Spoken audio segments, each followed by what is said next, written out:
हमारे बड़े भाई और जिन्होंने आपको अभी बहुत कुछ बताया, उसके बाद कुछ बचाने के लिए बचता तो है नहीं, लेकिन अगर हमारा भी बोलने का नंबर आया तो जरूर एक शब्द दो शब्द कहेंगे। हमारे बड़े भाई आदरणीय मुखिया गुज्जर जी, सभी सम्मानित बुजुर्गों, साथियों, मातृशक्ति, पत्रकार बंधु, हो गई है पीर पर्वत सी अब पिघलनी चाहिए, अब हिमालय से कोई नई गंगा निकलनी चाहिए, और सिर्फ हंगामा खड़ा करना हमारी आदत नहीं, हम चाहते हैं कि अब ये सरकारें बदलनी चाहिए। बुरा मत मानना, मुझे पता है तुम कहीं ना कहीं सारे फंसे हुए हो। कोई कांग्रेस में फंस रहा, कोई भाजपा में फंस रहा, सब फंसे हुए हो। पहले नॉर्मल आदमी से बात कर रहे थे, भाई आजकल काम कहां कर रहा, बोला जी बिजनेस कर रहा, दुकान चला रहा। आजकल की से बात करो, भाई क्या कर रहा, बोला मैं तो भाई भाजपा में काम कर रहा। पद क्या है, बोला पन्ना प्रमुख हूँ। मगा वाह भाई वाह, तेरे भी कमाल है भाई। अगर ये पन्ना तू गिलास में पढ़ लेता, फाड़ लेता, तो तुझे आज इस पन्ने का प्रमुख नहीं बनना पड़ा था। तो हमारा दुर्भाग्य क्या है, बड़ी संख्या में मातृशक्ति है। मेरे युवा भाइयों, मेरी बात को ध्यान से समझना, ईमानदारी से बुरा मत मानना।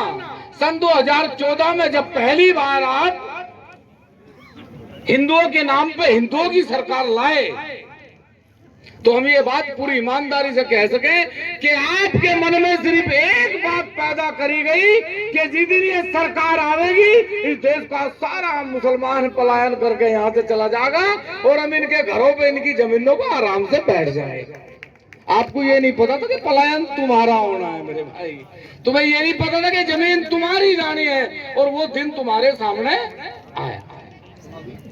मैं प्रहलादपुर या बड़ौली की बात नहीं करता। आप लोगों ने देखा होगा, कभी कोई भाई मुर्गे वाले की दुकान पे गया हो, तो एक मुर्गा बेचने वाला तड़के 100 मुर्गों को उसमें रखे पिंजरे में पीछे।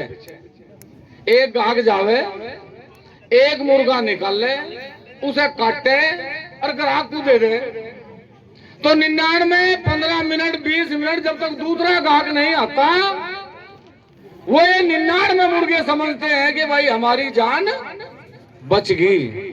लेकिन आपको पता होगा शाम तक सारे कटे, बचता कोई नहीं। तो किसी के दिमाग में अगर ये बात हो कि आज बड़ौली या प्रहलादपुर का नंबर है, तो भाई कोई बचेगा नहीं, सरकार की निगाह सब पे है। मुखिया गुज्जर जी ने कहा कि भाई आप लोगों का आंदोलन है और आप इस आंदोलन को बड़ी मजबूती से लड़ रहे हैं, ये भी सच्चाई है। भाई भाषण के लारे राशन नहीं चलता। मेरे पहलवान 2 मिनट को चाय का काम बंद कर ले, हमारा पहिया उतर जा, फिर बड़ा मुश्किल से चढ़े। तो हमारा निवेदन आपसे एक बात का है, मैं किसी पार्टी का नेता का विरोधी तो हूं नहीं, लेकिन हम एक कोरे कागज पर ये साइन करके दे सकें कि आपकी जमीन को आपके नेता खोज रहे, आपके जनप्रतिनिधि खोज रहे, ये स्वीकार करना पड़ेगा, ये स्वीकार करना पड़ेगा। अगर आपके मन में ये वहम हो, अगर आपके मन में ये वहम हो कि तुम्हारी जमीन सरकार खोज रही, नहीं खोज रही सरकार, कोई सरकार तुम्हारी जमीन नहीं खोज रही, और ना सरकार को इस बात से मतलब। और आपका तो मुख्यमंत्री इतना बढ़िया है, वो तो फीलिंग के सिवा कुछ लेता ही नहीं, उसे कोई मतलब नहीं इस बात से। वो पहले भी इसी काम को कर रहा था, देखो वो पहले भी ड्राइवर था, आज भी ड्राइवर है। वो सिर्फ फर्क इतना कि आज उसका जो मालिक है वो दिल्ली है, इससे पहले उसका मालिक इसी आपके प्रदेश में था।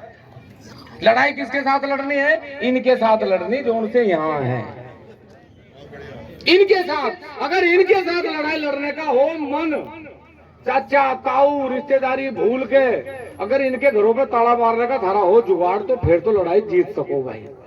और धारे मन में यह बात हो, अगर भाई पेट का भी और गोद का भी दोनों को रख लो भाई, दोनों नहीं बचे।